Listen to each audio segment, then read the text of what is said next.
Hello everyone. तो आज की इस वीडियो में हम लोग देखने वाले हैं सिस्टन यानी फ्लश टैंक को किस तरीके से लगाया जाता है या फिर फिटिंग किया जाता है। तो आप लोग वीडियो में आखिरी तक बने रहें। वीडियो अगर पसंद आ जाए तो वीडियो को लाइक करें, शेयर करें, कमेंट्स करें और चैनल पर नए हैं तो सब्सक्राइब करना ना भूलें और बेल आइकन को जरूर प्रेस करें। और अगर आप लोग फेसबुक या इंस्टाग्राम पर देख रहे हैं तो वहाँ पर भी ज़्यादा से ज़्यादा फॉलो करें, शेयर करें। कुछ पूछना हो तो वहाँ पर मैसेज का ऑप्शन होता है, आप चाहें तो मैसेज करके या फिर कमेंट सेक्शन में आके पूछ सकते हैं। आप लोगों का रिप्लाई हम लोग दोनों जगह पर दे देते हैं। तो चलिए यहाँ पर हम लोगों ने सबसे पहले सिस्टम को अनबॉक्सिंग करने के बाद जो है उसके सारे पार्ट्स को हम लोग एक एक करके फिटिंग करेंगे।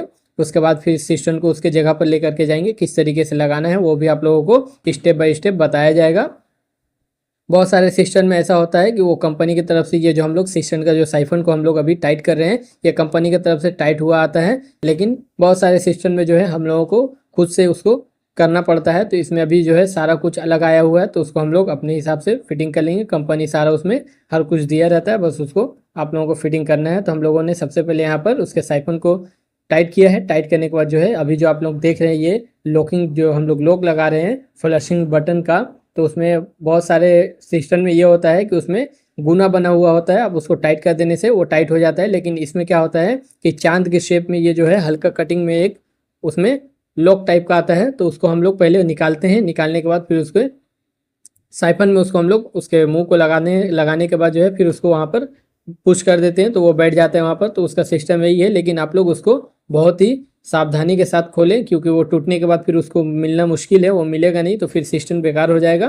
तो उसको आप लोग आसानी से पुश करके आसानी से निकाल लें, फिर उसके बाद उसी हिसाब से उसको बैठा दें। तो वो हम लोगों का काम कंप्लीट होने के बाद अब हम लोग सिस्टम का बोल कोक को उसको टाइट कर रहे हैं। ये भी अब हम लोगों को टाइट करना पड़ रहा है। ये भी बहुत सारे कंपनी में टाइट करके ही आता है, लेकिन इसमें सारा कुछ अलग आया है इसलिए हम लोग उसको सब टाइट कर रहे हैं। यहाँ पर चलिए हम लोगों ने स्टेप बाय स्टेप हर चीज़ को टाइट करने के बाद इसका फ्लश बेंड जो होता है उसको भी हम लोगों ने लगा लिया है। लगाने के बाद जो है अब हम लोग इस पाइप को जो एक्स्ट्रा होता है इस पाइप को हम लोग कटिंग करके हटा देंगे, एक्स्ट्रा पाइप को। फिर उसके बाद जो है उसको हम लोग फिर मेजरमेंट करेंगे कि ये अच्छी तरीके से काटा है यानी। फिर उसके बाद जो है उसको हम लोग जो अभी हम लोग इसका पाइप जो है अलग तरीके से आया हुआ है, दोनों का पाइप अलग है, तो इसको हम लोग सोलवेंट से फाइनली पुश कर लेते हैं।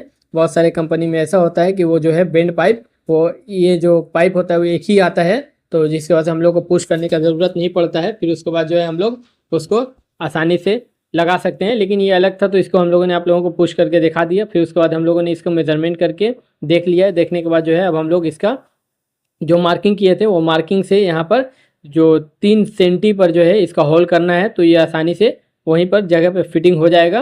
तो हम लोगों ने इसको अच्छी तरीके से मेजरमेंट करके आप लोगों को दिखाया। आप लोग वीडियो में देखेंगे किस तरीके से हम लोगों ने मेजरमेंट किया है। और ये बहुत सारे कंपनी में क्या होता है कि उसके साथ जो है उसका मेजरमेंट पेपर भी आता है, तो लोग उसको रख करके उसको मेजरमेंट करके आसानी से लगा लेते हैं, लेकिन इसमें हम लोग मैनुअली उसको देखते हैं। देखने के बाद जो है फिर उसके बाद हम लोग उसको ड्रिल वगैरह करते हैं। तो हम लोगों ने उसको मार्किंग करने के बाद ड्रिल कर लिया है। करने के बाद जो है अब हम लोग उसमें फिशर लगा लेंगे। फिशर लगाने के बाद जो है फिर दूसरा ड्रिल भी करेंगे। दूसरा को भी ड्रिल करने के बाद जो है उसमें हम लोग उसका फिशर लगाएंगे। लगाने के बाद फिर इसके क्लिप को भी टाइट कर लेंगे। टाइट करने के बाद जो है फिर वहाँ पर हम लोग उसको टाइट करने के बाद इसको सिस्टम को फिर उसके जगह पर रखेंगे। और हम लोग कुछ अलग तरीके से इस सिस्टम को लगा रहे हैं क्योंकि बहुत सारे जो है सिस्टम को लगाते हैं ऐसा कि वो फुल पाइप जो होता है वो पाइप आप लोगों को पूरा दिखाई देता है, लेकिन ये पाइप हम लोग आधा कंसील कर देते हैं। जो पेन की तरफ है उसको हम लोग आधा कंसील करके नए हिसाब से लगाते हैं। ये देखने में भी अच्छा लगता है और आधा दूर कंसील भी हो जाता है। और सिस्टम के साथ जो बेंड पाइप आता है वो यूज़ में भी आ जाता है। नहीं तो अगर आप लोग उस तरीके से जो हॉकी पाइप बोला जाता है जिसको वो लगाइएगा तो फिर सिस्टम के साथ जो बेंड पाइप आता है वो आप लोगों का वेस्ट हो जाएगा, वो लग नहीं पाएगा और देखने में भी ठीक नहीं लगता क्योंकि वो ओल्ड मॉडल में चला गया। अब हम लोग न्यू मॉडल से उसको काम करते हैं नए तरीके से। तो आप लोग देख रहे होंगे कि किस तरीके से हम लोग उसको काम कर रहे हैं। इसका भी वीडियो हम लोगों ने चैनल पे अपलोड कर रखा है किस तरीके से हम लोग उसको कंसील करते हैं। उसके बाद ये पाइप भी काम में आ जाता है। तो हम लोगों ने यहाँ पर क्लिप को उसको टाइट करने के बाद जो है इसके जो बेंड पाइप है उसको हम लोग अपने तरफ थोड़ा सा घुमा लेंगे। फिर वहाँ पर हल्का सा सोलवेंट लगा करके उसमें हम लोग टेफ्लॉन टेप को लपेट देंगे। उसमें ज़्यादा टेफ्लॉन टेप नहीं लगाना है, हल्का सा लगाना है, फिर बाद में वो लीकेज ना करे इसलिए हम लोग उसको लगा रहे हैं। टेफ्लॉन टेप लगाने के बाद हम लोग चेक कर लेंगे उसमें कि आसानी से पुश हो जाएगा कि नहीं। अगर ज़्यादा होगा तो आप लोग उसको खोल लीजिएगा और जितना ज़रूरत है अगर उतना है तो आप लोग उसको फिर सोलवेंट लगा करके उसको फाइनली पुश कर दीजिएगा। तो हम लोगों ने भी उसको सोलवेंट लगा करके फाइनली उसको पुश कर दिया है। उसके बाद जो है हम लोगों का सिस्टम फिटिंग का काम कंप्लीट हो जाएगा। हम लोग यहाँ पर उसके ढक्कन को भी लगा देंगे।